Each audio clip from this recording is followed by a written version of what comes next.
Hello, traders. Welcome back to another episode of the Traders Show. This is episode 17, I guess. Am I right? 17 or 18? 18. So this is episode 18. We're going to have an interesting topic. So today we are moving away from what you really need to do to learn how to trade, from the psychology of trading, from risk. We're going to look at the history of markets, and we're going to pay special attention to bubbles, booms, and busts. We're going to talk about irrational exuberance in the markets. We think there is some element of that exuberance in the current market environment.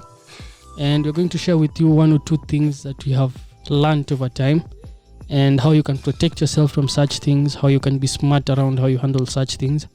We're going to share with you more insights around some of these things. I'm sure a couple of people have never even heard of bubbles, busts, and irrational exuberance. Personally, when I started trading, I had not come across such things until I came across some books and they shed some light on the history of markets. So I think there is some edge in understanding the history of markets, because like John Maynard Keynes said, history may not repeat itself, but it may rhyme in the markets. And I think we're interested in the rhyme in history that take place in the market. So before we start, my name is Akian, founder at Financial Hub, author, a template for understanding the forex market. And alongside me, I'm joined by two of my colleagues and partners. I'll give them time to introduce themselves, and then we will jump into the topic. Greetings, everyone. Tara Slawi here. Thank you for tuning in again for another podcast. It's episode 18.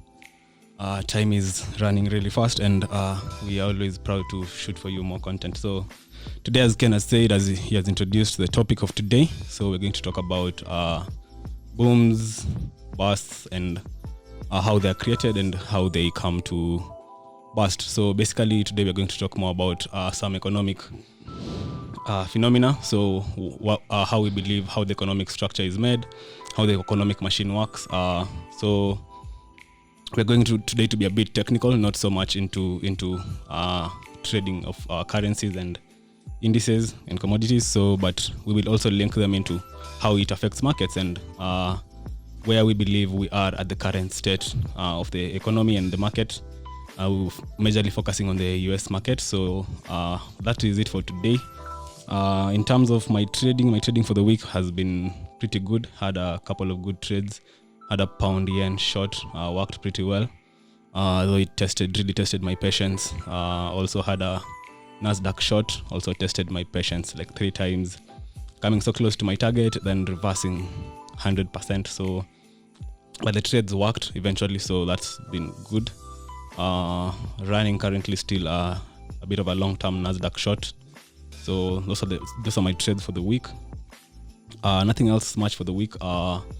Apart from having a great week in the office, the team expanded. We are proud of that, having brought in more members to the team. So we'll probably be giving you guys more content from all the other platforms.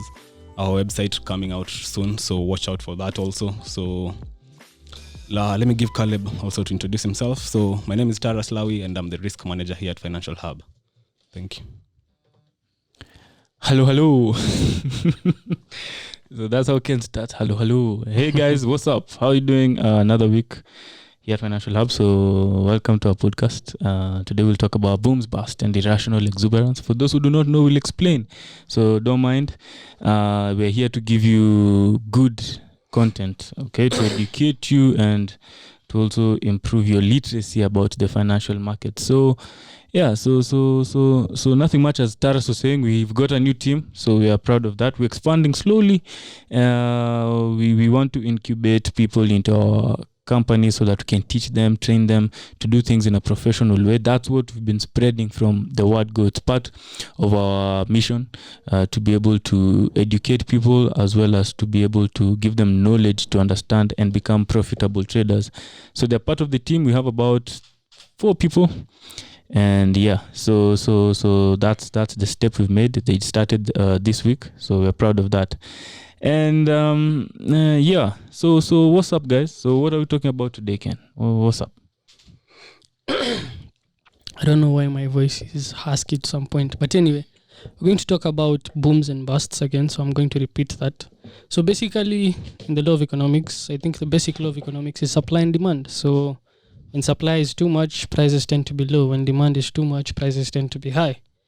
But in economics, again, there's the cyclicality of things. So things tend to move in cycles. Things don't move in one straight leg. And I think the main reason why things don't move in one straight leg is that economics is a social science, meaning we're dealing with people. So it's a science, but since there's people involved, there's the psychology of humans. So how do people make decisions in the markets? How do people make economic decisions? Besides markets, how do people spend money? How do people invest their money? How do people save money? All these things will affect how markets zig up and down. And due to the fact that people are not very, very rational creatures, in fact, most of us are irrational to the core. And we don't know. And even those who know, there are things we just can't do. Yeah. We just have to accept that we're irrational at some point. So as much as you may try to claim we are rational, I think it's right for us to assume that you're irrational. And starting from that viewpoint, you're at a better chance of being rational than someone who believes they're strictly rational. Anyway, so due to the psychology of humans and due to how people make decisions in the market, there tends to be periods where things are going very well, and when things are going very well, people tend to make sloppy decisions, and when people make sloppy decisions, you're likely to form a boom, or you're likely to be in a bubble whereby things don't make sense from an rational viewpoint. If you try to think about value in relation to price, things may not really add up. And the reverse also happens when there's panic, there's fear. And again, people don't make rational decisions and things could be undervalued, way, way cheaper than you think. So basically today we're going to talk about that cycle. I think Caleb has a very, very good description of a boom and bust. So I've given you the basic idea around a boom and bust, but we'll get into the details. We're going to talk about what is a boom and bust, examples of boom and busts. What are some of the conditions that can tell you a boom and a bust is in place? How you can time a bust, how you can know a boom is developing, some of the theories you can look into to explain some of these things. Those are the things we're going to cover in this podcast.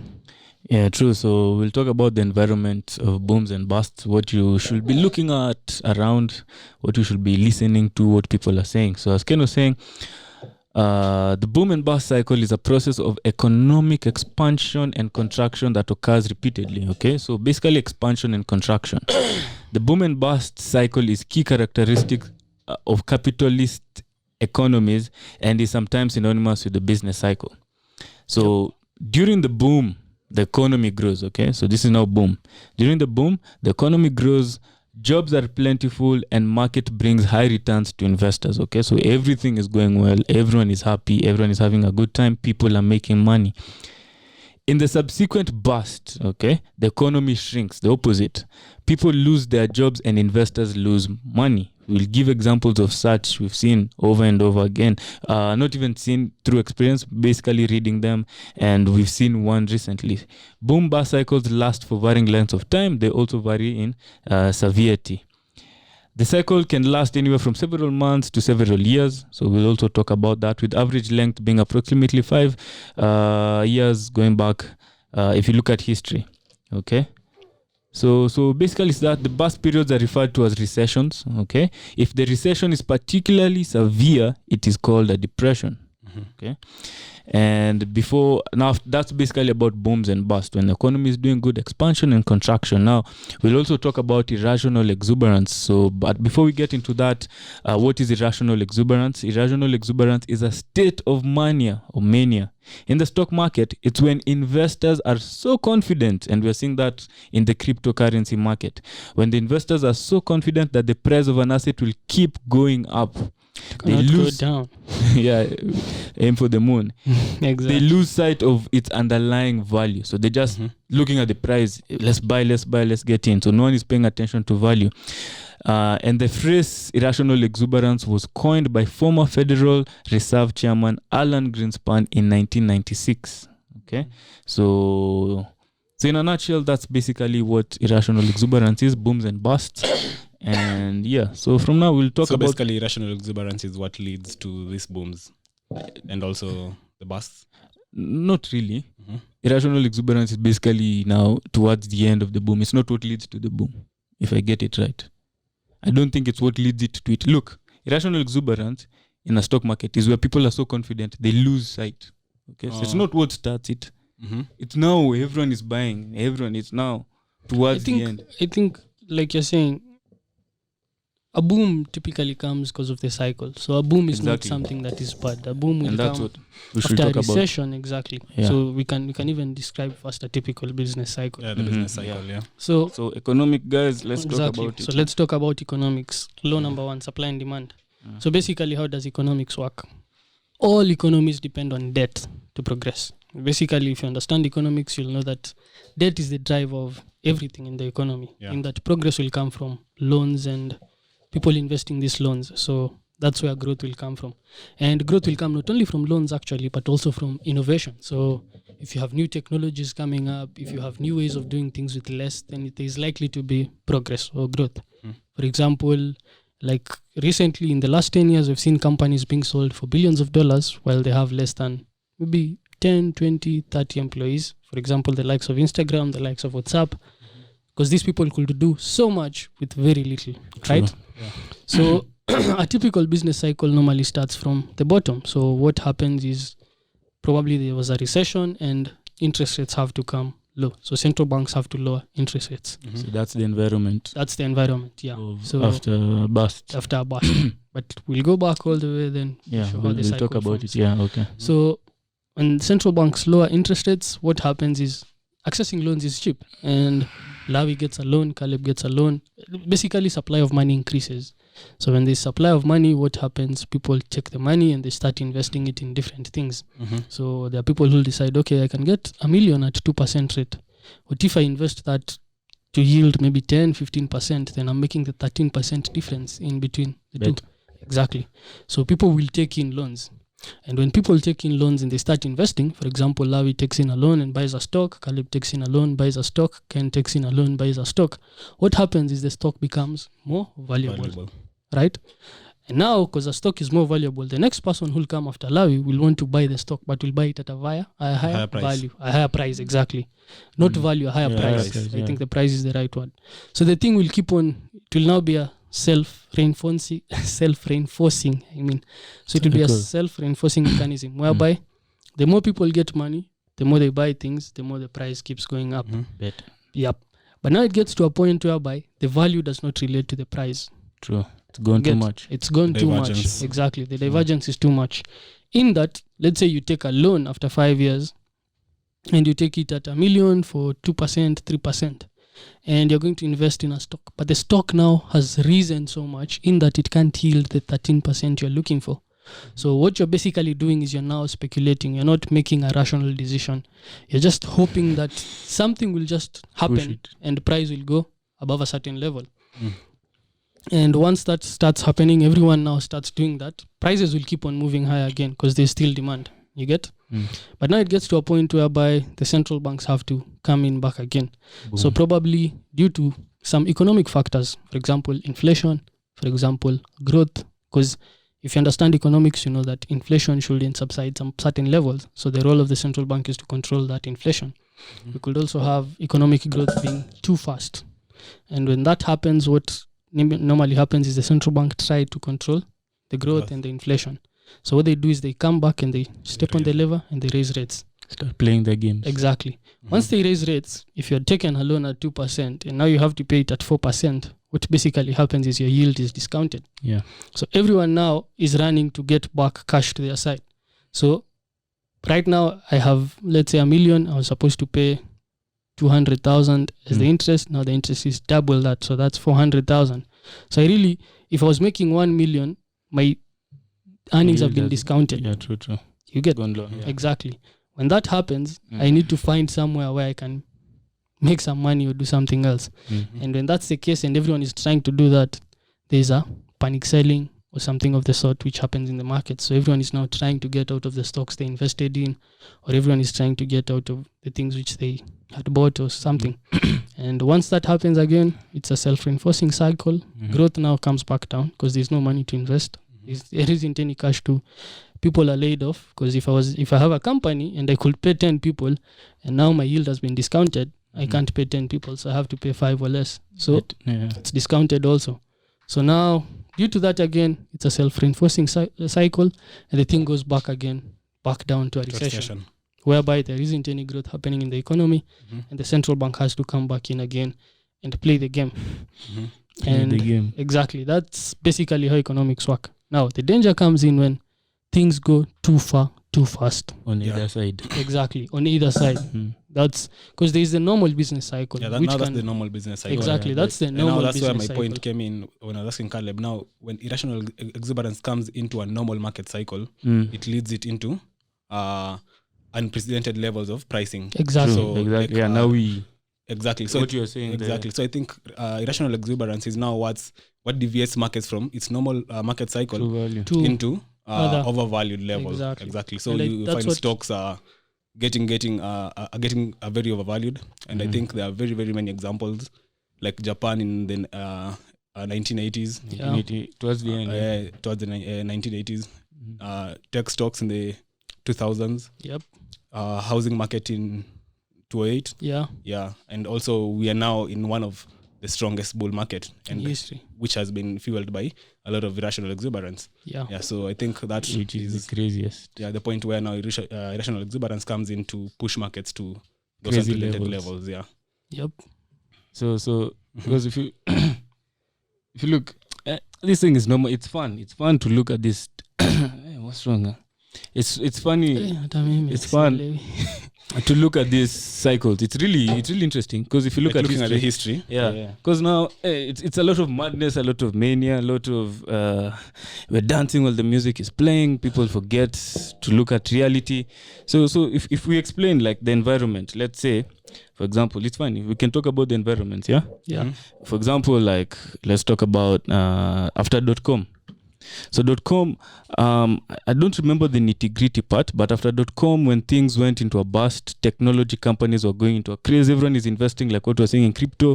People are opening websites. Everyone is just investing. I think it's right for us to even start from the .com, how it developed. Because I'm more familiar with now how the housing finance came and development. So you can talk about the .com. I don't remember each nitty-gritty. Like we've just said, there's the normal cycle. Better. So there's a normal business cycle which is just in place. The economy is, which is normal. Exactly. It should always happen. It should always happen. Otherwise there isn't growth. Exactly. Capitalism wouldn't work. Yes. The free markets will only work if there's a cycle. Better. True. Yeah.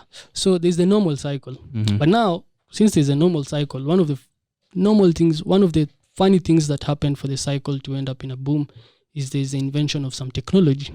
Okay, innovation. Exactly. So innovation comes in, and I said innovation can also help boost productivity.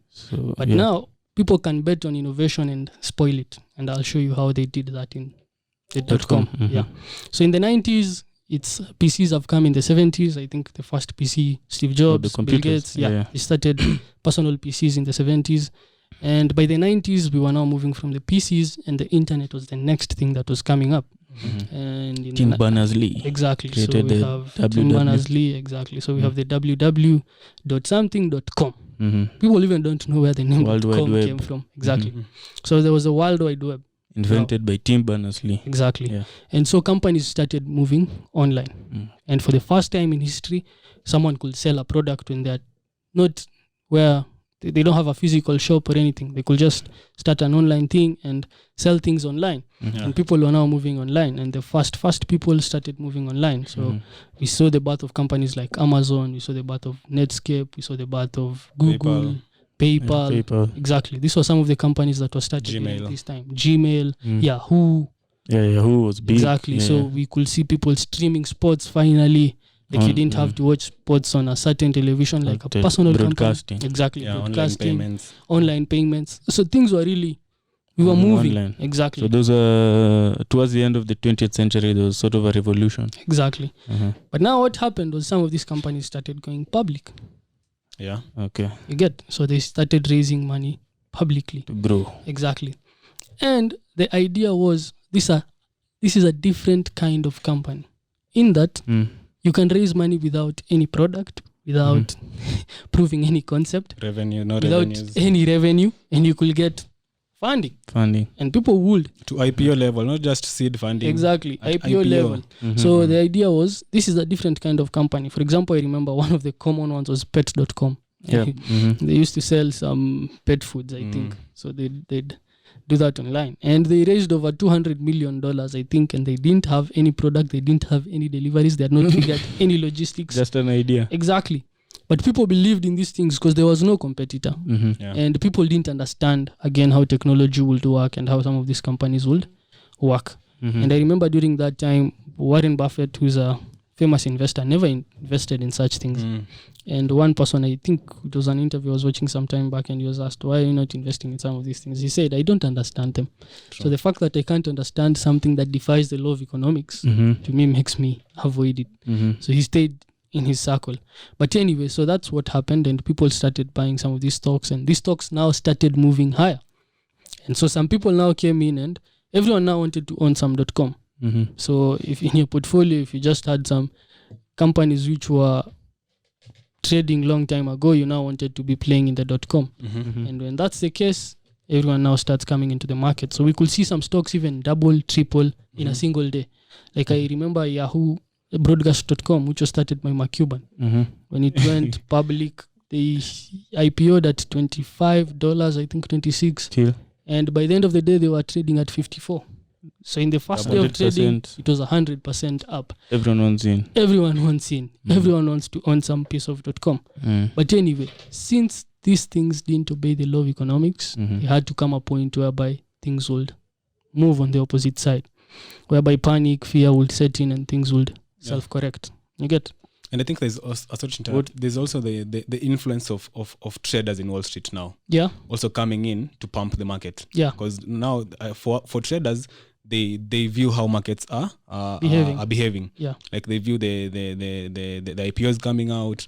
So for traders, for them, it's just to be bullish. Exactly. So like when such economic environments come out, also traders play a big role in pumping markets and also dumping markets. Exactly. So there's also that effect of traders coming in and buying those stocks.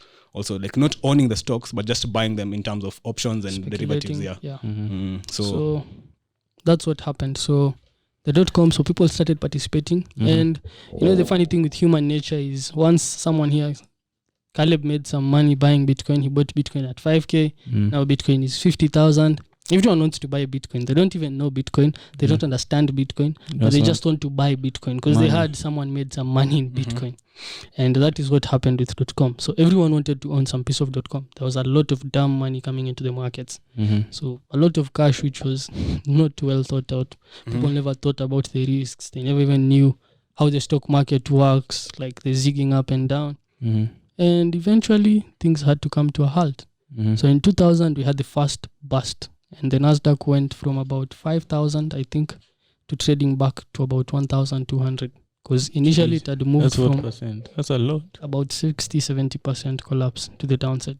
But it had moved over 400% to the upside. And this had happened over a period of about 4 years. Because I remember the statement you said about irrational exuberance. Greenspan made it in 1997, 1996. Yeah. But the market... And when did Amazon come? It was 94, yeah? I remember, yeah. I'm not sure. Yeah, Amazon was created in 94. Yeah, but I remember some of these companies, and when the bust happened, most of these companies went to zero, nothing. Because many of the people... Did Mark Cuban's broadcast also crash? It went to zero as well? No, he had sold it to Yahoo by then. But he had already sold it, became a billionaire, and then did they continue using the service? Yahoo continued using the service. Okay. Yahoo continued using the service, but the stock went significantly lower. Yeah, because I remember the point of exit, he had understood how markets worked. Mark Cuban. Yeah, he was a trader before, so he knew how markets worked. So when the stock got to 250, he liquidated everything and started even going short some of the markets. Yeah. So he started buying puts in some of the markets. Yeah. And even after he had exited, the stock went up again another 100% while he was out. Because he was told, you left almost $1 billion on the table. How do you feel? I was like, I don't have any problem with that. My time will come. You can't catch a top. You can't catch a top. But anyway, so that's basically what happened during the .com. And now you can come in and explain all the way to the housing market. So now welcome to the 21st century where madness began. So internet has come, everyone can access the internet. So what happened? So my understanding of it, I like the housing financial crisis. It was a beautiful example. So like after the .com crash, what had to happen? Government and feds had to come in, lower interest rates, what we call ZIRP, ZIRP, zero interest rates policy.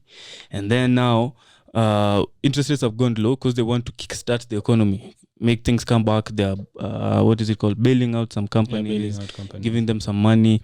So that's what happened basically. So now this environment, now somewhere in Wall Street, there was this, I don't remember the person who created this, what now we call the MBS.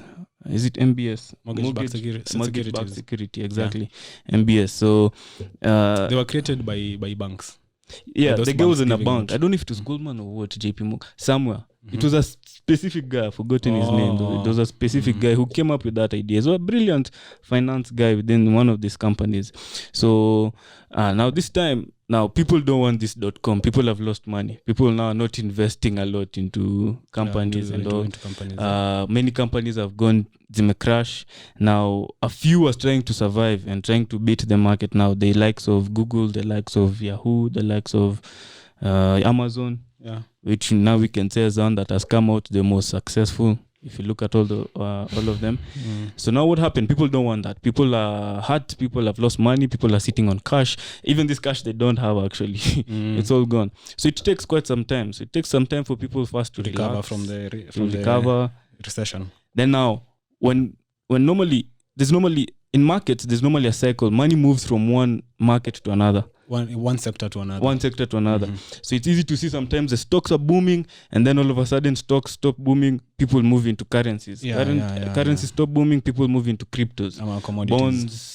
So there's that market cycle. People like PTJ, this is how they trade. They normally look, where's money flowing? We want to flow in that direction. Capital flows, exactly. So they want to go where the money is. They don't want to stay where there's no money because there's no volume, none is investing. So what happened? People started investing in the mortgage-backed securities or basically in housing. So interest rates were really low. So people could get financing very easily. People could get finance. So you go to the bank, they give you finance, you go buy a house. So now what happened? Now you're starting to see these people who don't even have enough money, they don't even own a lot, but the interest rates is low. Then there's this mortgage-backed security where it's basically like a housing mortgage backed by another housing mortgage, which makes it. I can't get into the nitty-gritty. I think I can try and explain how mortgage-backed securities worked. Yeah. So mortgage-backed securities is like this. Like let's say I'm a bank and you are you want to be a homeowner, so you come to my bank. Okay. Yeah. So I've come to Terrace Bank Limited. Yeah. Whatever. Yeah. You don't have any. Okay. For this moment, we are giving loans without a lot of securities, so you don't have security for the loan. What do you mean, collateral? Yeah, collateral. Okay. So you come, but the collateral is the house. Okay. Like the house you're going to buy is the collateral. Is the collateral. So I give you the money, you go buy the house, but you give me a mortgage paper, right? So I'm holding your mortgage paper in that. When the time expires, you'll need to pay me back. So there were a lot of these now guys coming into Taras Bank, borrowing the loans for mortgages only. Okay, and giving papers. Yeah, so me I'd give money, then for me they give me the mortgage papers. So it's basically sort of an IOU. Yeah, basically, yeah. Because I owe you some money, you've given me. Yeah, okay.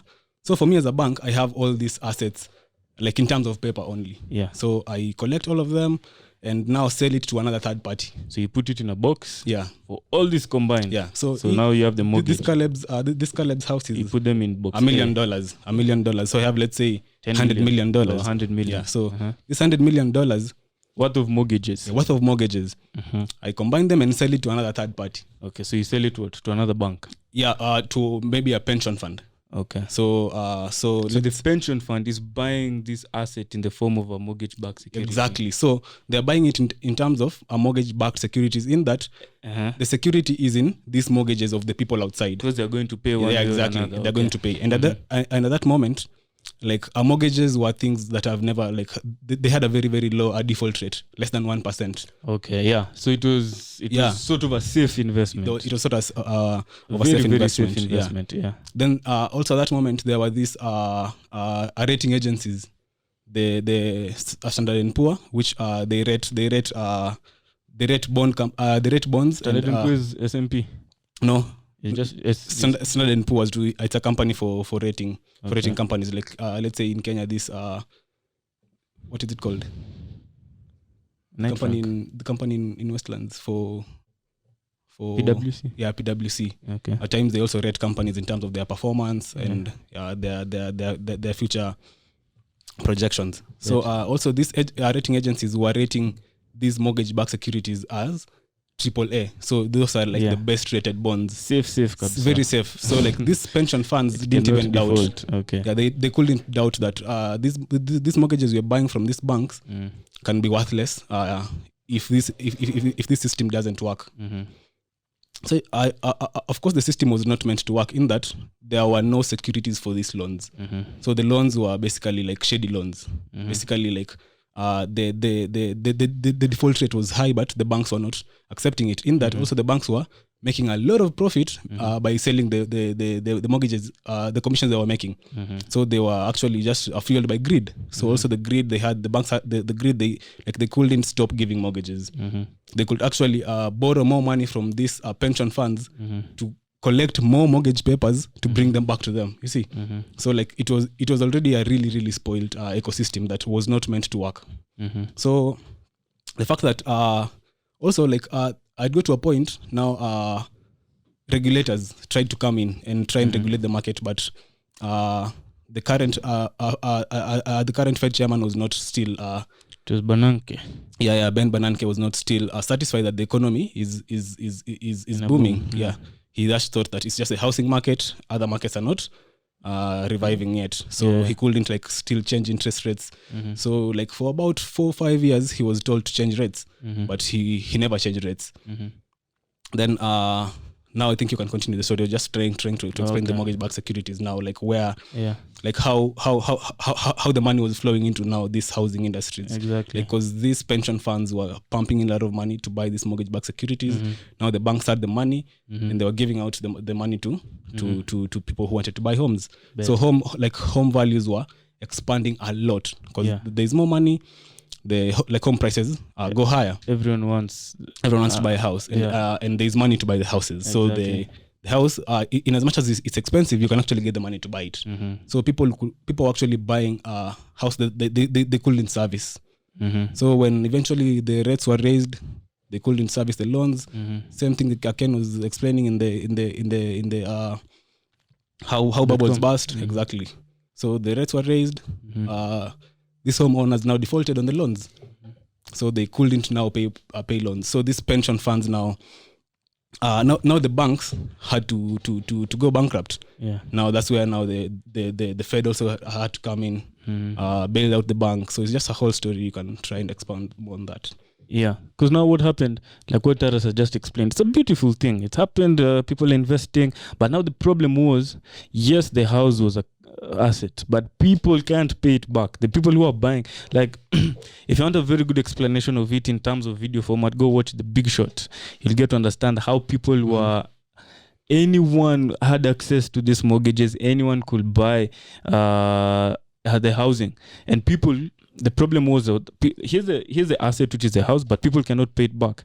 So slowly people started the people who started noticing it earlier, like Michael Burry and such people, Kina Ray Dalio. So if you understand economics, you know how people start going irrational. So some people started spotting it in early 2005, 2006. And remember, .com has just happened 5 years earlier in 2000, 2001, the crash. So what happened now? People start shorting, and then later on, as Taras was saying, Feds are coming in, starting to see, okay, it's getting crazy. But what started happening at first, you remember now things started crashing fast. The people like Lehman Brothers. Yeah, Lehman Brothers went down. Which other one went down? Not Credit Suisse. think which Bear one was it? Stearns. Yeah. Bear Stearns, exactly. How did I forget that one? That's the one that now created a ripple effect. And remember, these things are going down, and they have this mortgage-backed security. So now people are defaulting. Yeah, true. And there are companies that have been there for years, like more than 60 years. Why were banks going down? People are defaulting And people wanted to withdraw the money from the banks. exactly. So what we call a bank run. Exactly. Whenever you have a bank run, so what happens? If you know, okay, I was going to say we all know. We definitely don't know. Banks never have all this money they say they have, okay? So banks normally give credit. Credit is just something that has been kept into figures, into numbers. They say they've given all this. So banks never have all this cash. That's why you have a limit in removing cash every day. Yeah. There's a withdrawal limit or usage that you can use each and... No, well, usage you can use, but to a certain extent, I bet. To a certain extent, Yeah. So what happens? Now imagine, these banks you've put your money in a bank. What has the bank done? They've given loans. Yeah. They've given loans to many people who are paying back with interest. So that means the bank, which you think has your money, does not really have your money.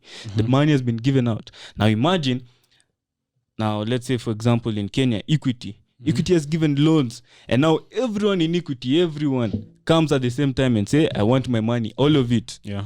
Imagine, not even the one they have limit per day. Everyone wants all their money. So this is what we call a bank run. The bank cannot finance that, and what happens after that? Bankruptcy. So because they can't finance, and everyone is at the door, no one is leaving. I want my money. So what happened? Like Ken was saying, that was Bear Stearns, yeah. Yeah, Bear Stearns. I remember Bear Stearns. If you look at the documentaries, people were standing at the door. Long lines, everyone wants their money, so people start calling each other. The banks are calling each other to help each other. And before that, you should talk about how the CEOs of these banks were living. Like, these people were driving flashy cars, private jets. These people were living large. Like bonuses were in the tons of billions, bro. Prosperity ilikuwa imekuja ile very high. Yeah, because of those commissions they were giving. Exactly. Yeah, it was a lot. It was a lot. And the mortgage-backed security was making them money because everyone was participating. Yeah. So as Kid was saying, so if you look at these people, most of them were fired, especially the guy for Lehman Brothers. That guy he had a really tough time during that crash. Anyway, they tried to bail out some people couldn't make it because this mortgage-backed security, no one was paying. Now when people started defaulting, like people are going back for their money, the bank runs, people are defaulting, they can't pay these mortgages. So this basically what Taras was saying, this box of 100 million all of a sudden has been wiped out of the market because no one can pay it back. It's now basically worthless. You own a house which is because if the bank takes it back, they need cash flow. Like the bank, they don't need a house. Like in the bank gave you the loan to buy the house at 100 million. Now the house you've defaulted, the house is, let's say, worth 30 million, like 70% less than. So you're like, the banks just went into a total loss in terms of losing a depreciation of the house, of the house value, and also the default. People are not paying, and actually the asset they left for you has also depreciated. So like, and double loss. And this is what now which created now what that's why the 2008 is called the financial crisis. It's a housing crisis and the debt crisis because the debt was too much. Everyone has loans, but no one is paying. So everyone is defaulting from their house and their loans. What happened? A big crash, which a ripple effect that affected all financial markets. All financial markets. We started seeing UK, Iceland. It became a ripple effect. Okay, true. Africa wasn't really affected in that. It was as much. It was. Yeah. It was. Like which state? If you even in Kenya, I just remembered. Think about it. You remember when you were with Ruenji? With who? Ruenji. Yeah. He was telling us how in 2008 foreign capital was being okay. People are removing. Okay. Exactly. Yeah, and that's why companies like Safcom moved all the way from $7.50 to trading as low as $2.50. Remember? Two bob. Yeah. $2 shillings. Two shillings. I mean, yeah. So it did, because if you look into the African market again, majority of what happens in the African market is you have also foreign capital. Bet. Yeah, right? Most of it actually. Exactly. So foreigners, since they're investing here, the local people don't really understand the markets. Exactly. So most money comes from outside. Inflows from outside. Yeah. Exactly. So if these people are in the emerging markets and they've invested here and they're struggling there, what do? they take their profits from these places Yeah. and they try to save what's happening on that side. Bet. Yeah. And Or that sit will on cash and be obviously safe. affect this market on this end. So it Mm. was also affected. Yeah, Only that I it was not remember, okay. affected at large scale. It wasn't large scale like the rest. Exactly, because even our markets are not large scale. True. They're quite small. So So what happened? Then what happened? After that, now what? The feds came in, yeah, the feds came in, lowered tried to rates, bail out. Remember they were bailing out. So they entered into what? Was it the first time they started the quantitative easing? in The major America. one in Yeah. America. Yeah. The In major America, that was the quantitative first easing time. where they're pumping money into the To the economy to economy, help yeah. the economy kickstart back. And basically, if you pump it, if you print money, pump, they're basically giving it at a loan again. I swear, this life, they're giving it as loans to or IOUs to companies, Yep. the big companies, okay, at low interest rates, yes, but to help them kickstart. Yeah. You remember what was their name? I think it was Lehman. I remember watching that documentary. They were really trying to get a loan from. Lehman was denied. Yeah, didn't get the they were bailout. trying to get it. I They even remember this called guy Buffett. they called Buffett and they called Jim Damon. Yeah, The yeah, guy Jimmy for Damon. JP Morgan. JP Morgan. Yeah. I remember it was an emergency meeting. Call him, please help us. If you don't give us this money by tomorrow morning, we're bankrupt. Yeah. They tried all night. Nothing, no help. Bear True. Stearns, Lehman, all to gutters. Zero. But Lehman was acquired by AIG, but only It at was, huh? $4. But also AIG also cause Also, AIG struggled. suffered because they were also giving insurance to these mortgage-backed Banks. securities. Yeah. So like when now they couldn't pay this, like they had to pay very a big chunks of insurance money to the pension funds because the pension funds had insured themselves with AIG. So Yeah. like it was just It a was whole crazy, ripple effect. ripple Like effect. everyone Domino. was just getting a pinch. I get. Yeah. So it was Domino just so effect. tough. Yeah, domino effect. Yeah, and I think if you want to understand the like how the nitty-gritties, because there's also a lot of things that were not told to the main public about the crisis. So there's this documentary on Netflix. It's called Inside Job. So it's a very good documentary featuring people like George Soros. Who else is in the documentary, Ken? This treasury guy is there. Paul. No, it's Hank Paulson, Hank Paulson. Paul Volcker. Paul Volcker.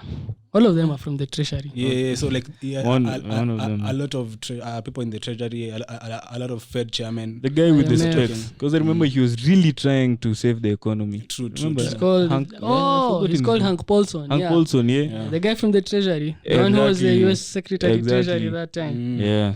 He So, like, really tried to help the economy. The Yep. documentary really gives like a lot of Detailed.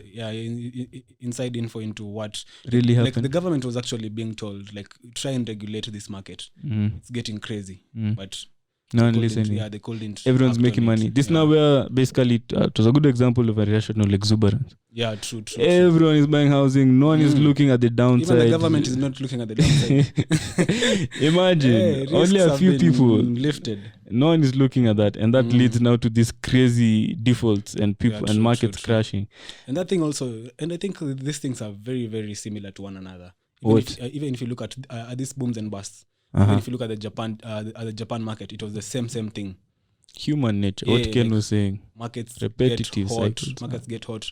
That time in Japan is when like the When you find everyone talking about markets, Pole. When you find everyone talking about markets, they are saying that's a red flag. yeah, true. That's one of the red And it flags. just changes from housing to .com to crypto something to else. story. Yeah. It's always Stocks, changing. Same story, same commodities. narrative, but in a different market. in a different market. So, Commodities, it keeps changing.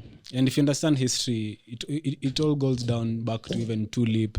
And Yeah, I think we've talked about the Tulip Mississippi. story. Yeah, Mississippi. A lot of just the like, Great Depression. like human nature falling to obey laws of economics. And I think it's so hard for you to escape the jaws of the laws of economics. Like in one way or another, you'll have to obey it. Like even if you look at the current market environments where Feds have been printing money for the longest And I really period. want to talk about that because I have some opinions on it. But continue. So I think we can now get into where the state of the economy is right now and what we think moving forward. So if you have something, you can start. I think before you jump no into prob- that, no problem, I wanted us to touch a bit on, because you've said these things are similar. Yeah, The story is still the same. The narrative is always the same. but So what are some of the indicators that people can use to know when some of these things are happening? Yeah. What are some of the things you can watch out for? You get? And one of the things that I think you really need to understand is the environment. Yeah. One is when there's a period of low interest rates, when money is very easy. Okay. Someone said it, if you make money cheap, they'll borrow it. So these people will just borrow. Exactly. It's a sell. So I think that's one of the conditions that normally underlies bubbles. If you want to understand like financial bubbles, look around. You'll find someone who is lending money at very, very cheap rates. You started with the what you guys were talking Japan. about. No, the housing bubble. Yeah. During the housing bubble, mortgage-backed securities were given without any security. Exactly, without any collateral or something. Collateral, yeah. Exactly.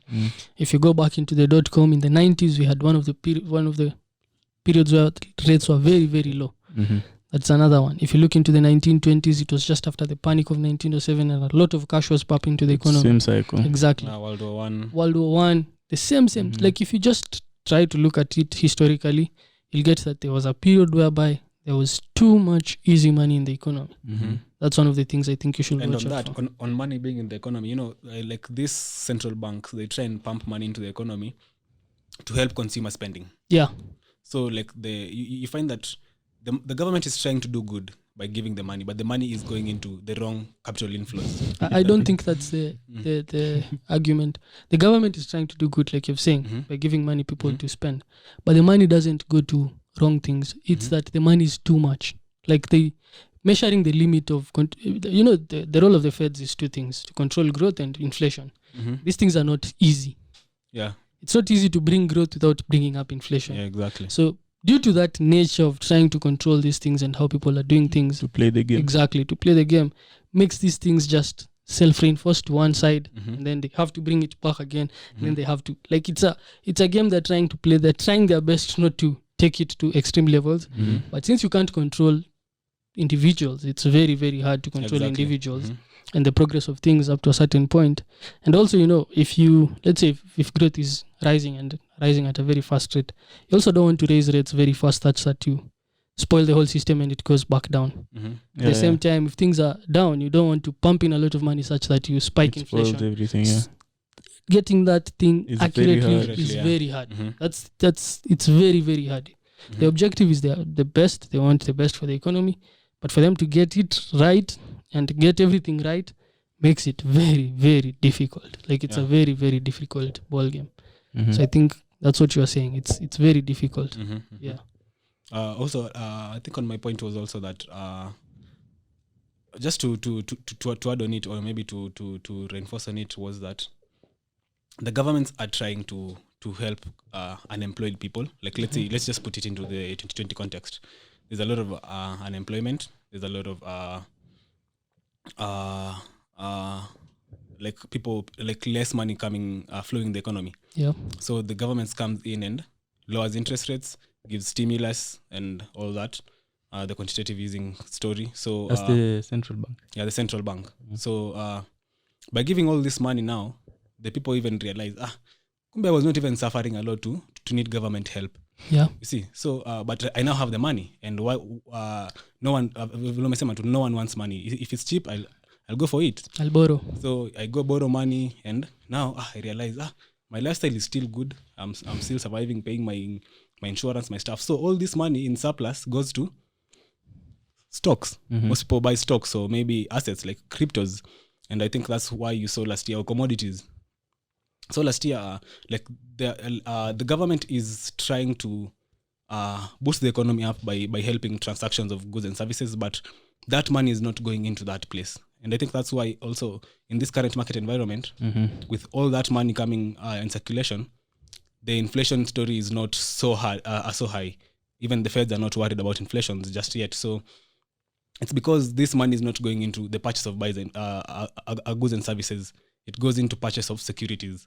So mtu anabuy stocks, mtu anabuy commodities, not that amesaidia this company to facilitate transactions. So that's why you find that the economy in a divided sana na the stock market.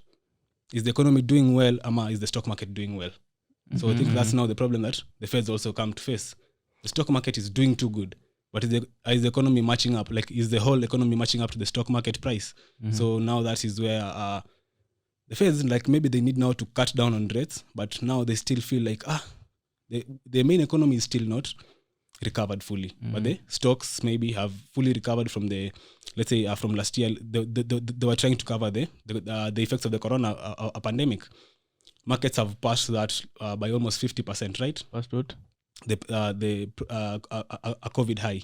Okay. Yeah, so like you see, like previous high. Yeah, previous high. So markets have come past the previous COVID high. Like the main reason why Feds had to lower rates. So our markets have surpassed that high, or gone higher almost 30%. Yeah. But still, the Feds can't now increase rates because that's still divergence that they still have to take care of. Yes, if they increase rates, the stock market will maybe start declining. And if it declines, it will also cause a ripple on the economy. But as the economy really recovered, so I think that is what, like, is full employment back up. So I think that is what makes the main job of the Fed so hard, like to try and, as Ken was saying, balance that inflation and growth, and not inflation not going to hyperinflation levels, and growth also not being too slow. So that challenge is very, very hard for the Feds, and I think that's where most of the time their actions is what leads to these crashes. But most time, like the Fed ndo stimulate a crash ianze. Utapata tu ati ilianza tu because of traders. Utapata Fed said something, then the traders acted on it. So that. But I think on your environment, for looking at why, personally I do think the stock market is always 6 to 8 months ahead of economic reality. So I think when markets are booming, it's just a reflection of what will happen in the economy. So markets are markets will, and that's one of the things that I actually learned with COVID was markets won't move in tandem with the economy. Anyone who's waiting for that to happen is on the wrong side. Because if, for example, if you just try to think about it, markets started going way, way down before even we had lockdowns in US. Like the fact that COVID started in China, there were lockdowns in China, and things were not moving, and then it went to Europe, and then the US markets had already gone down. Before we even came out of the lockdowns, before people started going back to work fully, and before an economic recovery was evident, markets had started rallying up already. So I think if you try to think about it, markets will always be ahead of economic reality. And that's why if you're a trader, you need to anticipate. You can't trade based on what is happening. You need to always be ahead of the markets, the economy. You need to anticipate what will happen ahead of you, and then you can act on it. But again, another thing that I think is important is when you get people who are not in the stock market, like virtually people who have never traded in the stock market, people who have never invested, wanting to put their money in the stock market, that's a red flag. Like if you find someone just a newbie anakuja nakwambia stories za crypto, unasikia hii kitu inaitwa Bitcoin, mimi nataka niweke hapo pesa yangu. Best yangu aliweka juzi, I make this amount. Okay, so this is an average person, never interacted with the markets, but now you're interested because you've heard of someone. So the stock market is really hot. Returns are very, very good. Everyone assumes making money is easy. And there's a quote by Easy Money. There's a quote by Charlie Munger that when everyone thinks investing is easy, that's the time when it's going to be the hardest. Like when everyone now thinks making money is going to be easy, that's a red flag. So I think that's another thing that I'd watch out for. If you have capital flows whereby people who are coming into the markets are not people who understand how markets work, are not people who have invested any time in understanding markets, but they're all talking about how much money you can make from a stock market, or how much money they've made, exactly. That's a red flag. So that's also a period that I wouldn't want to be personally trading in the markets. But I think if you look into the theories of a guy like George Soros, so Soros is one of the best traders who ever lived. And he came up with a theory. Who still lives, actually. He stopped. Okay, that's a good correction. He still lives. Yeah. So he came up with a theory called the theory of reflexivity. Yep. And he believes market participants' behavior will affect the fundamentals of the market. So like Lavi was saying, the way we behave will affect the way traders behave, the way we purchase prices, the way market prices behave will affect how the Feds have to act. For example, in 2018 when the Feds raised rates a bit and markets corrected almost 15%, the Feds had to come back again and cut rates because the way prices behaved forced the Feds to behave in a certain way. But again, the way the Feds behave will also affect how we behave. For example, when the Feds said they were going to be creating money, offering bailouts, markets started rallying and they've been rallying ever since. Right? Yeah. So it's a fundamental relationship which two things affect each other and you can't tell exactly which one is affecting the other. It's a reflexive relationship. It's a whereby you can't tell who is affecting. This happens. Like, yeah, it's something. But Soros believes once you spot a bubble, and like many people, Buffett will advise you to stay away from bubbles. Many people say, stay out. But Soros believes that once you spot a bubble, as long as you know you're not in the last inning of the bubble, add some fuel to the fire. Try as much as possible to make money in that, because there are opportunities to make money. For example, in the current market environment, many people believe this bubble has gotten, like if we will be talking about that in the next topic, but just to highlight a few things. Many people believe that markets have already moved way, way higher and they're going to correct now for a very long time. But I hold a different view. I think markets have just started the move higher. It's only been a year since the last recession we had. It's very hard for us to go back to a recession just after a year of a bull market and then boom, we start correcting. The correction will come, yes, but I still think we are far, far away from it. Unless there's a change in fundamentals or a black swan risk or something that comes that is so unexpected, markets are not likely to change. Markets are likely to just keep on moving. So how you participate in such a market, how you trade such a market, what risks you take, how much exposure you have in the market, how you're planning to get out, the liquidity issues, those are things you have to decide on your own, depending on your system and how you look at markets. But I don't think we are yet at the place whereby things will just start correcting and moving back down lower significantly. We're still very, very, far from that level. From my viewpoint, I think from my understanding of markets, from reading history, because bubbles can last long. We were actually talking with Lawi about it. Bubbles can last longer than you think. It was John Maynard Keynes who said the markets can stay irrational longer than you can stay solvent. So markets can stay irrational for a very, very long time. And you're just there, you're waiting for the markets to come back, and they don't come back. They just keep on moving.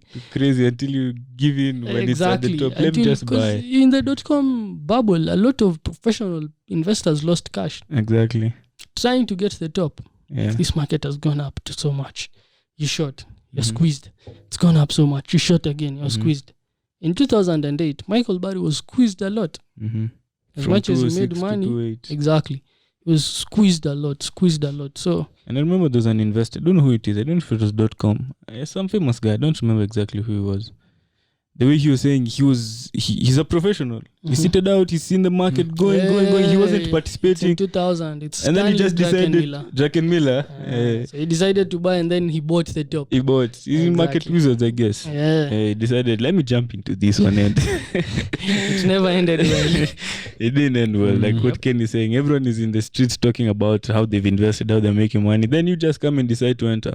So it's a self-enforcing thing that happens. Like now, let's think about it. Like what is happening now? It's a perfect environment for a market to boom. Yeah. So look, market has been soaring, especially now. Look at 2-3. Then we can chip in. Look at it. My point of view. Yeah. Stock market indices, they were really rallying. Yeah. Okay. They've been rallying before Corona. Okay. Yeah. Before Corona. We're at all-time highs. Yeah, all-time highs. Since 2009. It's been rallying. We've been in a basic bull market. Best bull market people have ever seen in this life century. Yeah. So it's gone up. Now let's contrast that with what was happening in crypto market. Yeah. Crypto market crashed. Was it December 2017 or 18? Yeah. 2017, yeah. So this market has crashed. It's remained below $10,000 for the longest 2-3 years. Yep. Okay. 2018, 2019. Yeah. 2020. Now there are other fundamental things happening in the crypto market that was suggesting there's a bull market coming, such things like halving and those stuff. Okay. Yeah. More innovation coming, Ethereum releasing those Ethereum 2.0, whatever. Retail and institutional investors getting into the market. Institutional investors. Now on the other side, stock market is really booming. Okay. Now come the black swan. Corona, come, boom, everything's affected. Stock market has fallen 30%. Or plus 35, 30, around there. Crypto market was already it was still low. Okay, Yeah. so this fear in the streets, people are not buying. Now what happens? A good cocoon is created. What happens? Fed come in and do what? Low interest rates. They come in and start quantitative easing. Yeah. Craziest Bond they were purchase saying programs. what bond purchasing programs. They're saying what percentage of dollars have been created in the past year? 20%. 20%. Feds have come, pumped in. Then another beautiful thing they did, which was it wasn't. Let me not use the word beautiful. Another thing they did, stimulus checks. Yeah. Who's getting stimulus checks? Ordinary person. Ordinary people, households. Like getting it. What happens? I want to invest. Everyone, because it's free money. People Yeah, never. true. If you had done money, you'll really want to know where it's going to go, what I'm going to do. What happens? People are getting the stimulus checks. So now we start a boom in both markets. Yeah, true. Stock market has crashed. Crypto had crashed. Now everything is going up. Where's most money going? The way we're saying capital flows, cryptocurrencies. Crypto and We're stocks. seeing we've gone from what? It was 5,000 5,000 to 60,000. Everyone is investing in it. $80 to about 4,000. Imagine. Everything is going. Everyone is damn money. Parabolic. Everything is getting in. On the stock market, the same. Okay? But the dollar is crashing. Yeah, dollar is crashing. Because on the other side, institutional investors. Remember watching Oliari saying, markets are down 30%. I cannot miss to buy this Yep.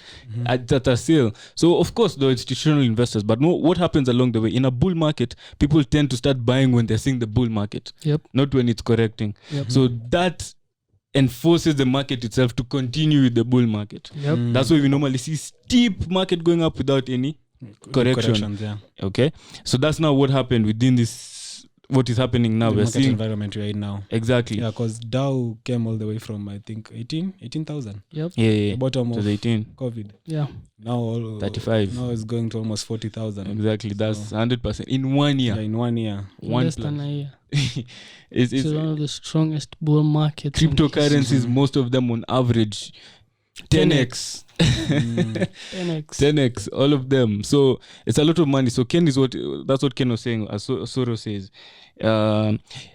Bubbles can last for long. It's not even, I won't say it's easy to spot it. These things last. Like they go and go and go. Like you're saying what? The indices stock market have been up all-time high since 2009. No. We've been in a bull market. Yeah, since in a bull market. Okay, since okay. 2009, yeah. Corrections along the way, but Yeah, corrections along crazy the way, bull yeah, market. yeah, crazy bull market. So that's what I personally was seeing. There's a lot of damn money in the market. People who are investing, you're seeing Reddit, Robinhood. Robinhood. If you just do a basic search, over the last 1 year, we've seen over a 400% spike in number of people who are searching about forex trading, about the stock market, Bitcoin. about Bitcoin. People who are opening up accounts on Robinhood and these Want other a piece of the platforms. pie. These were people who are not interested in markets till COVID happened. Yeah. And after COVID, And you know, another thing that helped also, no one is going to jobs, there's access to internet, everyone is online. exactly.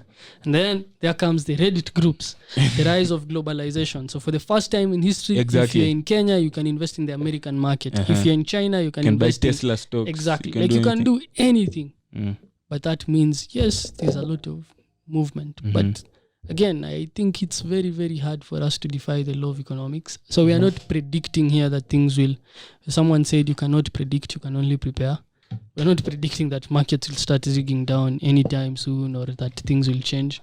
But I think you need to think hard about some of the people who are in the markets. I don't think some of these people will be in the markets in the next 2 or 3 years.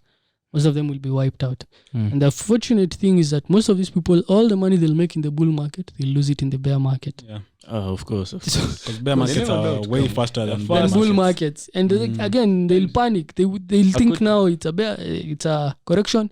They buy the dip. Hey, it dips again. They buy it because they don't even understand how markets work. Yeah, true. Because one way market works and how investors approach it, we sell on the way up, not at the top. Exactly. And So we buy on because- the way down. Because economics, basics, buying and selling. So market is going up, meaning people are buying. Yep. So this is where institutions start selling Yeah. slowly. Because institutions have big money. They can't sell all at once. So they come in slowly as the market is going up, not as the market is coming down. Because when it's coming down, everyone is selling. Who are you selling yours to? No one is going to buy. No one is So interested. institution, that's why you normally see markets go.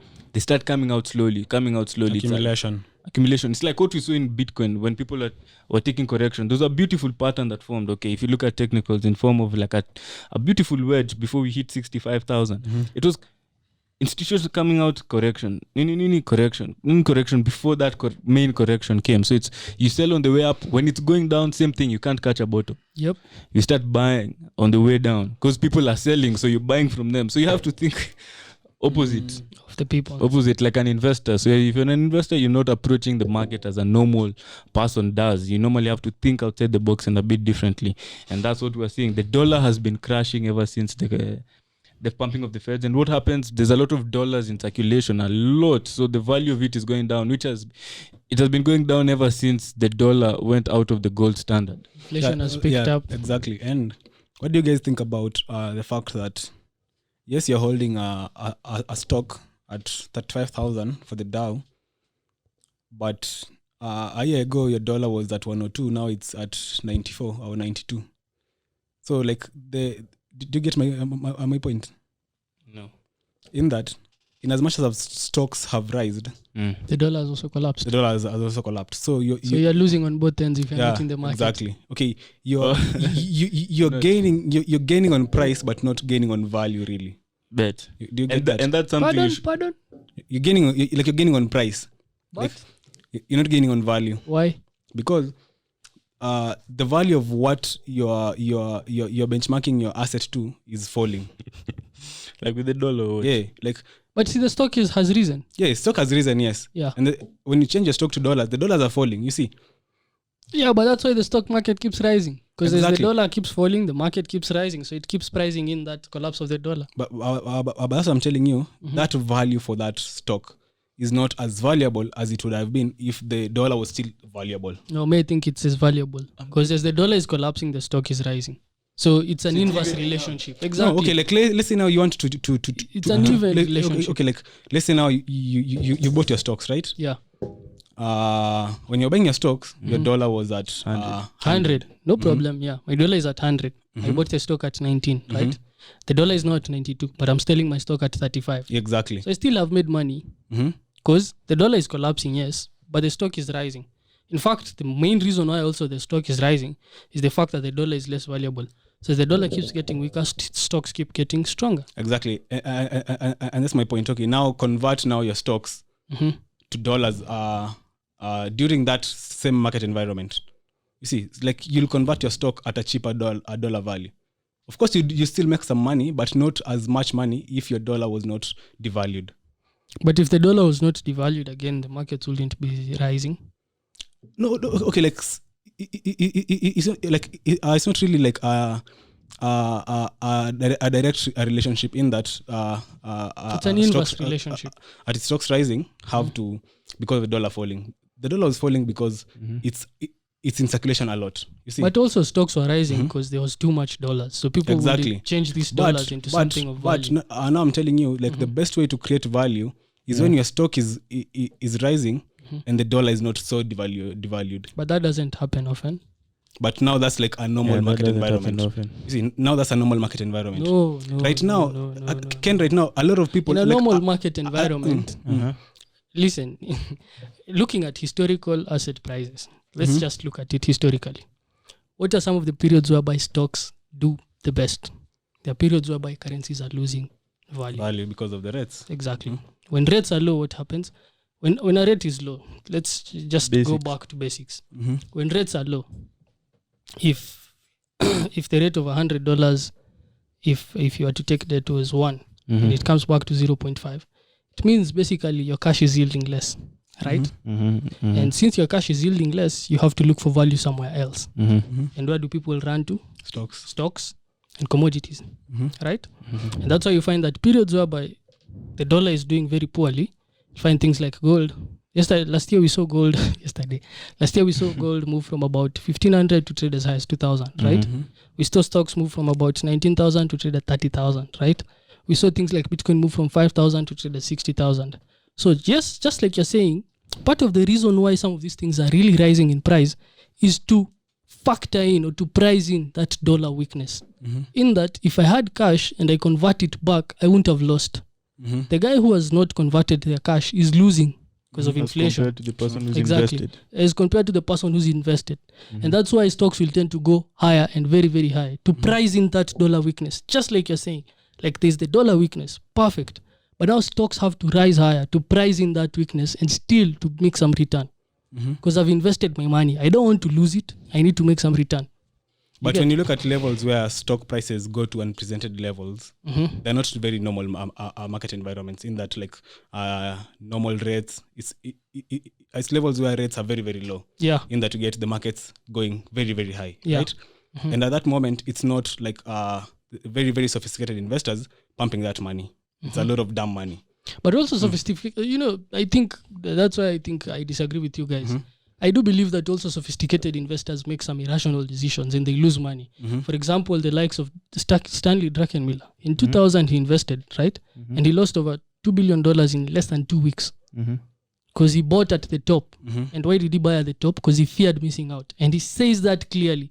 Like, I had seen people make money for so long that these people are human. Exactly. So they'll still make, as much as these people are sophisticated, they still make some irrational decisions. Exactly. But again, most funds also lose money. I think most funds lose money. There's this assumption that, a hedge fund can't lose money and hedge funds will always make money. But I think trading is still trading. If we look into the categories of funds, still 10% of the funds will make 90% of the cash. If we come to retail, the same laws will apply. So I don't think sophisticated investors are immune from making some other mistakes. What I think is different. I didn't say they're immune. I just said a lot of the money pumping the stock market to unprecedented levels is not like the normal money just circulating in hedge funds and the normal stock market prices. Like Dalio says in his article, the article "A Winner Stock Market Bubble," he says like how many new people are coming into the markets that were not there before. And that's one thing I also said. Yeah? Exactly. That So will be factored in. Yeah. When you look at the that factor, it's one of the biggest factors that leads to bull markets. To bubbles. Yeah, to bubbles. That's true. Not people who not all traders coming in. Very, very new investors coming into the market. That's true. And these investors now don't see it in a hedge fund that was there for 20-30 years. Ni wasetu wamekam in 1 year, they have a lot of money kushinda hizi hedge funds zote za 30 years. Just like the Reddit people. They come in 1 year, they pump markets to a level that even hedge funds can't short them. So that I think that was my point that I was saying in that when there are high levels for stock prices and there are overvalued levels for stock prices. And for that, for me now is where I believe now the smart money people are always just waiting and watching for that time to for the bomb to tick. Let me ask you a question. In 2008, the same happened, right? There was a lot of damn money coming into the markets, right? But did most hedge funds lose money in 2008? And actually, a lot of them actually made money in the crash. Most hedge funds lost money. And a lot never made money. Few hedge funds made money during the 2008 crash. So, few hedge funds made money. Most lost. And why did they lose? You know what you're saying, Lawi, is, the smart money is in the market. I'm not denying the fact that you're saying that overvalued prices will come from new people coming into the market. What I'm disagreeing with you is that because smart money has come, all money will get out. Old money will still stay. So, because no one knows the top. No one knows, even the hedge fund. No one knows the top. So, yes, prices will get to some levels and some people will cover some risks. But there's still dumb managers. Like, there are people who will not be smart enough to cover the risks. They just keep dancing with the music. They don't know when the music will stop. And these people will eventually lose money. You get? And those who knew when the music will stop, made those money. who anticipated, made money. You get? So we are not saying, and those who knew the music will stop and made money, they are always the minority. Exactly. Always they'll be the minority. Basic economics again. What happens for you to make money in the markets? You have to bet against the majority, right? You have to be on the right side of the minority because the majority is baked into the price, right? So you have to be on the other side of the market for you to make money. And when the majority is baked into the price and the price is very high, it means also the people who are out of that market are very few. You get? Yeah. So for those prices to start coming back again lower, and that's why there are liquidity traps and all these things. The people who are liquidity trapped are not people who are trading 1,000, 10,000, 100,000, or even 1 million or 10 million. Majority of the time, they're the people who have billions of dollars, the likes of Lehman, the likes of Bear Stearns, the likes of AIG, the likes of long-term capital management. All these were big hedge funds which went to zero. And they had some of the smartest money managers. But the fact that they didn't pay attention to some risks made them go to zero. Yep. So I think that's why I disagree with you. Like, I don't think really in the markets, the smart money that people, and I really like how people, like in the retail scene, how we view the smart money. Like, yeah, this money is smart and these people will make money, the likes of Goldman, JP Morgan. But there are very many hedge funds which lose money. Very, very many. Very many. So you're saying you disagree with Taras on what point? On the point that when the markets start moving lower now, that most hedge funds will be out. You get? I believe most hedge funds will still be in the markets. Yeah. But that's your point. Your point is? My silly, my Taras's point was on the facts of the dollar. No, we're out of the dollar. Say your point. My main point was that a lot of dumb money will get trapped into the market. And those actually, like, on that point, we're on the same page. In that a lot of smart money, another point I was saying is that they're not actively participating into the boom. See, like the likes of Kina Buffett, that they're not buying the Tesla stock right now. A lot of them. Value investors, like people who understand value investing. Kina Howard Marks. But Cathy Wood bought, right? Yeah, Cathy Wood actually still believes we are the market is still I think in the markets, it's just like the way we trade. I think in the smart money category, they are contradicting ideas, they're contradicting beliefs, they're contradicting philosophies, and they're even different spaces. Like there are people who are in the smart money category who will bet on growth, who will bet on technology. There are people like Buffett who will bet on technology and things never changing. There are people like Howard Marks who specialize on the credit side and believe in value investing. There are people like Ray Dalio who believe in following capital, and the likes of Paul Tudor Jones, they just follow capital flows. All these people end up making different decisions in the market. True. You get? And besides even the fact of markets zigging up and down due to smart money, dumb money, there are also some strategies which will not do well in certain environments. For example, value investing doesn't do very, very well when periods of growth are coming in. When things are growing and things are moving very, very fast, you'll tend to see that value investors will underperform.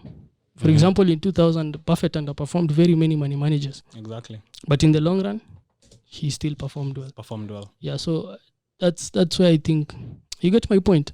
I'm getting your point, but I don't know if you're getting my point. I'm also getting yours. Yeah. So there's that difference in that due to how people look at things in different ways, things will tend to, you may be in one side in this time and then you be in the other side.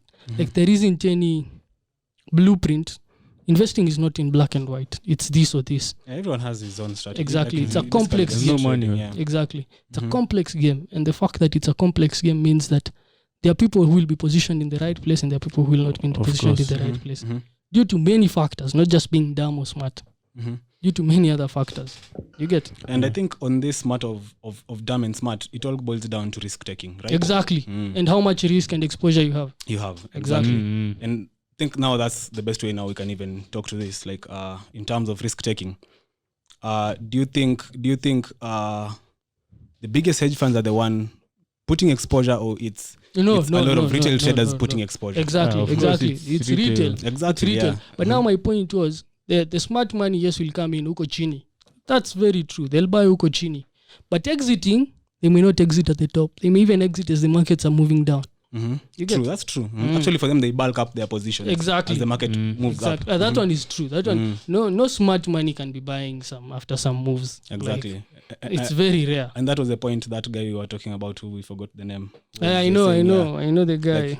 Like he, Can't remember the guy. the guy disappearing. Yeah, Okay. guy from the Goldman. interview, with Tom Keane. Okay, Yeah, if that yeah. was your point, that's true. Yeah, Because yeah. like in the 35,000 barrier, no one was buying that time. True. But the markets are still just going high, and actually the reason actually markets still go high is because most shorts position are being covered. So Yeah. The fact that people, as your shorts gets covered, more volume for bullish bulls side. comes in. Exactly. So you find that actually the market is not moving very, very high because of capital inflow, but just because of a self-fulfilling mechanism, in that shorts are being covered, and longs are coming in. as much as not so many longs are coming in, there is room for longs now. You see, so the volume for longs now just compiles, and markets just rises and rises. And rises. Yeah, to levels where now the shorts accumulated now becomes enough to at least outweigh the longs. the longs. And until that point, it's so now that needs for the big investors now to come in, start taking risks at that high levels. Now for the In terms of what? Shorting? in terms of shorting. Okay. So like until there's accumulation of shorts, which will also take some time for Which is normally a fight. Yeah, exactly. Now for the market now to tank, for these long people now to still not believe, hey, markets are turning. Yeah, like this is the same thing too still in cryptos. People always know how to enter, but coming out is their main problem. That's where the smart money comes in. Okay, you don't know where you'll come out, they become let us show blind. you. Exactly. Irrational. We're going to the moon. Exactly. So target is Very high. they don't. No, not target. There's no target. It's not very high. It's just they're happy to see their money doubling. Yep. And so we've seen it with some people. Yep. They're making money, but they don't know how to come out. Ask them what's their target. They don't have any target. Because if you think about even what is happening in the crypto scene, personally, I do believe blockchain is a valuable technology.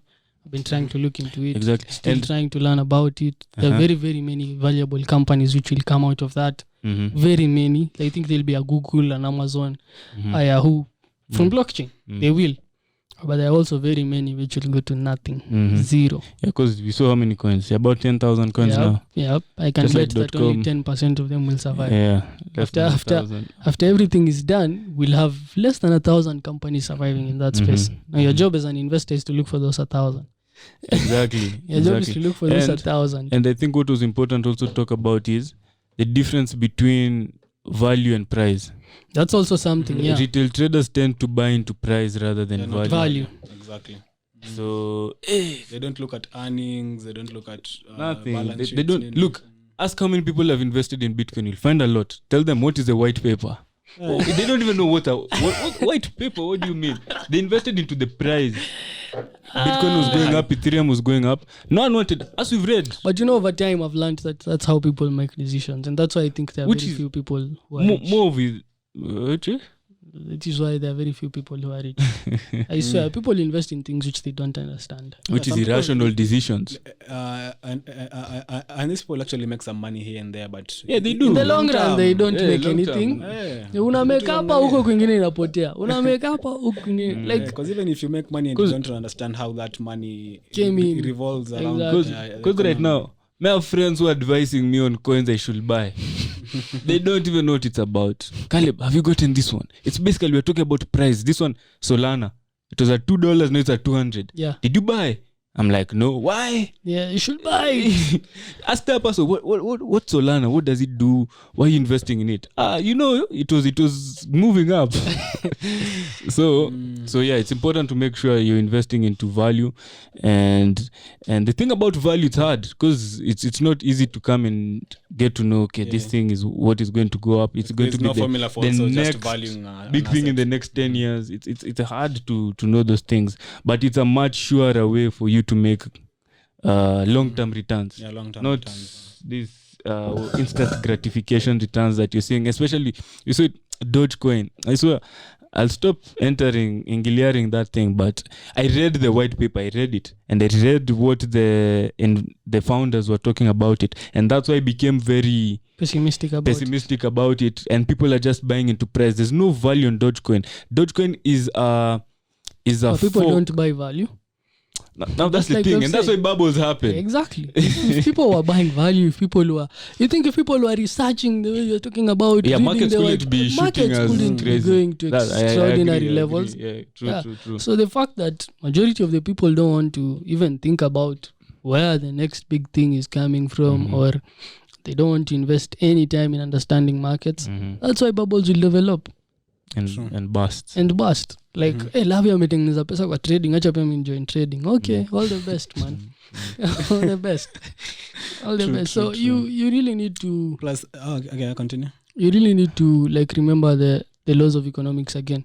Like people tend to say And that if they don't know the laws of economics, they just have to study them. Yeah, People like exactly. assuming that if people are rich, like I don't know what you guys believe, but people assume that some people are rich due to an equal distribution of resources, which is true, yes, to some point.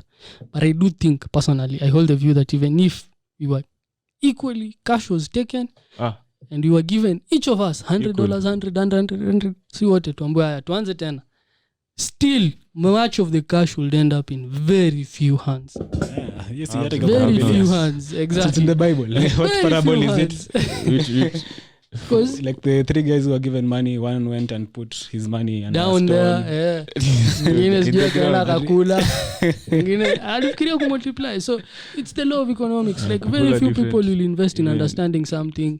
Very few people will be, even abilities are not equally distributed. For some people, Opportunities are also not. opportunities are not also equally distributed. Exactly, because you can't compare yourself with someone who's in shags and doesn't have access to internet. Exactly. Exactly. Hata So- huwezi jikompea na mtu wa Amerika sahi. Yeah, True. true. So Yeah. just because of true. that, is some things will just naturally happen. And I think also what most retail traders fail to understand how these big investors make money is in terms of asset allocation and assets under management. Yeah. So you'll find like last year, this year, Ridali has been coming into the crypto space, saying Yeah, he's bet. owning a few Bitcoins here and there just to test how it works, nini, because he believes in testing markets with real money. That's their ability. Ama like Elon Musk coming in, BTC. buying BTC and those Doge coins. Now, the people in Reddit, someone with a net worth of about $5,000 net worth. Amesikia huko Elon Musk amesema to buy Doge. The richest man. Hajuja to be less than a percentage. 0.00 something of his net worth. Hata si risk Hata si risk kwake. Amesikia bas Dalio, wewe uski Dalio ako na Bitcoins. Wewe Exactly. kosa hii wewe uone. Hajui hata like if Bitcoin crashes, like Dalio atabaki kwa industry. Yeah. Wewe most likely assets zako Kwa zitaenda, nje. debt tutaingia. Dali hata ikicrash hata ngoja ifike zero. True. Yeye anajua where to he knows where to exit. Most of these people don't know where to exit. So, but I think one of the things I've learned to sum up what you've been talking about is if you understand what you're doing, you have a very big edge. So just invest time in understanding what you're doing. And basically that's what we're trying to do. We're trying to tell people before you get into trading, try to understand what you're doing. Before you get into the stock Education. market. Exactly. Literacy, Spend financial as literacy. much as time as possible developing the skill. Yeah, 'Cause do ultimately, research. That's what And is it going takes to- time. Now, what people don't understand is this thing is market's always here. It's long term. It's always Markets going to will come never- up. There's going to be another market that will form another Bitcoin boom again, Yeah. like what we are seeing in Bitcoin, and that's what happened. .com, housing. Now it's cryptocurrencies. It's a repetitive cycle. Right now, what you're saying, get literacy first. Understand how markets work. Understand the cycle is going to go up and down. Opportunity will come back again. It's going to be the same thing. We'll see Bitcoin going into crazy irrational prices. Yeah. We'll see it crash. People will be afraid to buy again. And then It's that's why normal. we'll be buying as much as possible. 'Cause Exactly. No one wants to buy. Because we were talking with Ken yesterday and he called me and he told me, Caleb, this crypto market is crazy right now. Everyone wants to buy. Everyone wants to buy. So at that time, you should start looking for what they were saying, what Ken and Taras were saying. You know to get in, but exit plan has become tricky again. You lose sight of the reason you entered. Now you become greedy. Exactly. You had doubled your money, now you went to 10x. You want to Because the 10x. guy next door, 10x is. And you forget that making 10 times your money is not as easy as it has been. You have just gotten lucky kidogo and you don't even to capitalize on the luck. Mm-hmm. You still want to stay in the market hoping that things will forever stay like this. You now assume it's very hard to defy the law of economics. Mhm. Just remind yourself that getting rich is not easy. Anytime you start thinking Many getting people will rich be is rich. easy, just know you're failing And yourself. that's what Charlie Munger was always saying about this Robin Hooders. So mi sina shida na watu Because wakiingia Robin into Hooders. stocks. Mi sina shida na them wakiingia stocks. Lakini wajue they'll never be wealthy. Hiyo kitu si rahisi hivyo unadhani. Mmeingia tu kugamble when stock markets are market. booming into one direction, you wake up Exactly. and buy and you'll close your day in profitability. Mhm.